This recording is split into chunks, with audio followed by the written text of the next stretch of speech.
When I was 4 years old, my family moved from Montreal to Sherwood Park. At the time, I didn't fully understand what it meant to leave behind the city I was born in, the busy streets, the French signs, the poutine, and the family connections.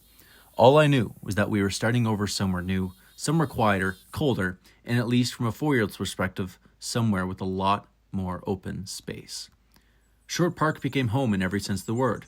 It's where I made friends, played sports, learned to ride a bike, and figured out what it meant to grow up. But looking back, one of the most important parts of my childhood didn't happen on playgrounds or in classrooms.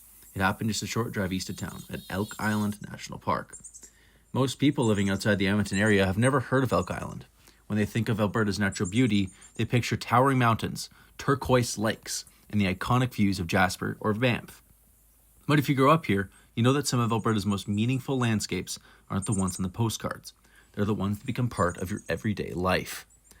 Elk Island is one of those places, and for me, it was more than a park. It was a place of adventure, wonder, and peace, all rolled into one. I still remember those weekend drives with my family. We'd pack snacks, maybe some sandwiches, a couple of bottles of water, and head down the highway. Within 30 minutes, the noise of the suburbs would fall away, and we'd be surrounded by trees, lakes, and the possibility of spotting something wild. There was always that moment, right when you entered the park, when the pace of life just slowed down. One of my earliest memories there was seeing a herd of bison up close. I remember how massive they were. Another one is going down a hill as pictured here with my dad, who looks 18, and my 2 younger brothers. We would toboggan down the hills. In the summer, we'd paddle and roast marshmallows, and every season brought something new. A new sound, a new smell, a new way the land seemed to breathe. As a kid, I didn't realize how rare it was to have a national park right in your backyard. Most Canadians have to travel hours or even days to experience this kind of wilderness. We had it in under an hour. Accessible, affordable, and full of meaning. It wasn't just a place to have fun. It's where I learned. I learned about conservation and about the incredible story of the Plains bison, brought back from the brink of extinction. I learned about the Cree and Métis histories tied to the land.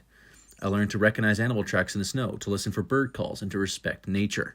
Not just for what it gives us, but for what it asks of us in return.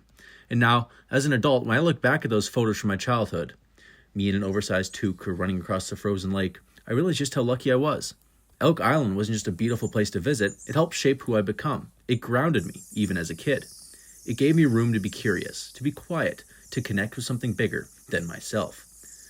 Even now, when life gets busy or overwhelming, I find myself craving that stillness, that feeling of being surrounded by wind in the trees and the distant call of a loon.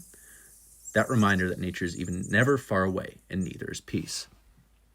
So if you've never been, or if it's been a while, let me tell you, Elk Island is one of the best kept secrets in the Edmonton area. It's a hidden gem that doesn't shout for attention, but always shows up when you need it.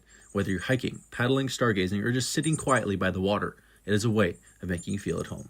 For me, it always has, and it always will. Thank you.